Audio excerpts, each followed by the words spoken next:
अस्सलाम वालेकुम व्यूअर्स।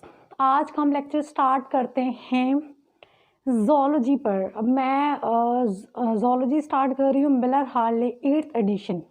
अगर हम ज़ूलॉजी टर्म्स को देखें तो ज़ूलॉजी जो है, अगर इस वर्ड को स्प्लिट कर दें तो ये कहलाता है ज़ूलॉगी। ज़ू का मतलब होता है एनिमल, ये ग्रीक वर्ड है, जून से निकला है, ठीक है। एंड लॉगस का मतलब होता है to study, the study of animals. Animals की स्टडी को बेसिकली ज़ूलॉजी कहा जाता है। ज़ूलॉजी को अगर मैं बताऊं तो ये बहुत बड़ी फील्ड है, ये ब्रॉडेस्ट फील्ड है। इट कवर्स अप्रॉक्सीमेटली 20,000 स्पीशीज़ जो हैं वो इसके अंदर जो है वो बोनी फिशेस की पाई जाती हैं, और मोर देन 3 लाख स्पीशीज़ जो हैं वो डिस्कवर्ड की गई हैं। मोर देन 3 लाख स्पीशीज़ जो हैं वो बिटल की डिस्क्राइब्ड की गई हैं, एंड मैनी मोर जो हैं वो अनडिस्क्राइब्ड अभी भी हैं।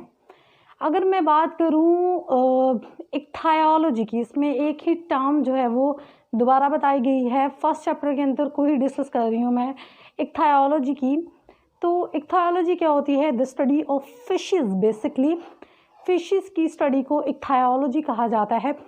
इक्थायोलॉजी के अंदर जो है वो बहुत बड़े ग्रुप की अगर मैं बात करूं तो किकिल्ड का एक बहुत बड़ा ग्रुप पाया जाता है। किकिल्ड के अंदर जो है वो बहुत ज़्यादा डाइवर्सिटी पाई जाती है, बॉडी फॉर्म्स के लिहाज से, हैबिटाट्स के लिहाज से, इकोलॉजी के लिहाज से, कलर पैटर्न के लिहाज से इसकी स्पीशीज़ के अंदर बहुत ज़्यादा वैरायटी पाई जाती है। किकिल्ड्स के अगर मैं डाइवर्सिटी की बात करूं तो इसकी जो है वो बहुत सारे मेंबर जो हैं वो 1000 जी मोर देन 1000 जो इसके मेंबर्स हैं वो साउथ अफ्रीका के अंदर पाए जाते हैं। इसके जो हैं बहुत सारे मेंबर्स जो हैं, जिनमें 300 members central and south America के अंदर पाए जाते हैं। 300 स्पीशीज़ इसकी इंडिया के अंदर भी पाई जाती हैं, और एक स्पीशी जो है इसकी कहाँ पर पाई जाती है? नॉर्थ अमेरिका के अंदर पाई जाती है। इनमें करेक्टरिस्टिक फीचर्स की बात करूं तो इनमें फीडिंग हैबिटाट्स के लिहाज से कई सारी फॉर्म्स पाई जाती हैं। नंबर 1 पे आ जाता है एल्गी स्क्रैपर्स, जिनमें एग्जांपल आती है इरेट मॉडस की। ये क्या करते हैं? ये जो होते हैं इनमें चीजल लाइक टीथ होते हैं, उनकी मदद से ये जो है वो अलजी को निप करके जो है वहाँ से अपनी जो है फूड गेन करते हैं। नंबर 2 पर आ जाता है इंसेक्ट, ठीक है। इंसेक्ट जी नंबर 2 पे आ जाता है इंसेक्ट ईटर्स आ जाते हैं इसके अंदर। इंसेक्ट ईटर्स इंसेक्ट से अपनी खुराक लेते हैं। इसके अंदर आ जाता है टेंगेनिकोडस स्पीशी आ जाती है इसकी एग्जाम्पल। नंबर 3 पे आ जाता है इसके अंदर स्केल ईटर्स, जिसकी एग्जाम्पल है पेरिसोमोडस, ठीक हो गया। नंबर 1 पे क्या थी एग्जाम्पल्स? एल्गी स्क्रैपर, इरेटमोडस, एंड नंबर 2 पे थे इंसेक्ट ईटर्स, जिसकी एग्जाम्पल थी टेंगेनिकोडस, एंड नंबर 3 पे आ जाते हैं स्केल ईटर्स, जिनकी एग्जाम्पल थी पेरिसोमोडस, ठीक हो गया। इनका सेकंड करेक्टरिस्टिक फीचर ये है कि इनमें जो है वो 2 पेयर्स होते हैं जॉज के। एक माउथ के अंदर होता है जो कि खुराक को क्या करता है? खुराक को निप करने के लिए, स्क्रैप करने के लिए होता है, ठीक है। एंड द सेकंड पेयर जो है वो थ्रॉट के अंदर होता है। वो किस लिए होता है? वो बेसिकली फूड को क्रश करने के लिए, मैसरिएट करने के लिए होता है। जो भी वो फूड वो लेते हैं, चाहे वो अलजी हैं, चाहे वो इंसेक्ट हैं, और उसको मैसरिएट करने के लिए जो सेकंड पेयर होता है, और क्रश करने के लिए सेकंड पेयर को यूज़ किया जाता है। थर्ड करेक्टरिस्टिक फीचर इसके अंदर ये है कि they brood their young ones into their mouth. मैंने ये पहले भी इसका जिक्र किया था, लेकिन अब थोड़ा सा एलैबोरेट करूँगी। ये क्या करते हैं? ये सबसे पहले फिश क्या करती है? जो है स्पर्म होता है उसको इनहेल करती है। फर्टिलाइजेशन डेवलपमेंट हो गई, फर्टिलाइजेशन होगी वो माउथ के अंदर ही होगी। जब तक वो हैचिंग के लिए रेडी नहीं हो जाते तब तक वो एग्स को अपने माउथ के अंदर ही रखती है।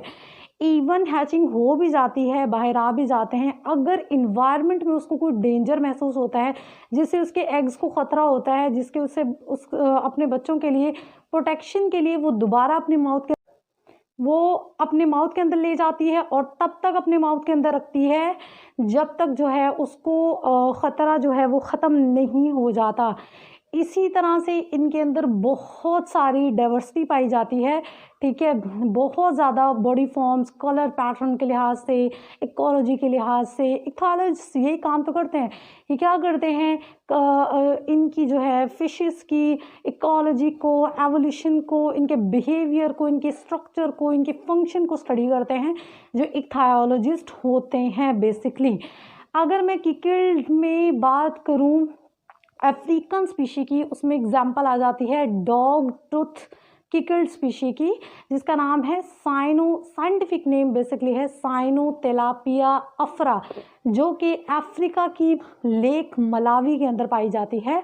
एंड द सेकंड स्पीशी का नेम है फोंटो जी, सेकंड स्पीशी का नेम है साइंटिफिक नेम, पहले मैं उसका कॉमन नेम बताऊंगी, फोंटोसा कहा जाता है। साइंटिफिक नेम है साइफोन तेलापिया फोंटोसा और ये टेंगेनिका लेक के अंदर पाई जाती है अफ्रीका के अंदर।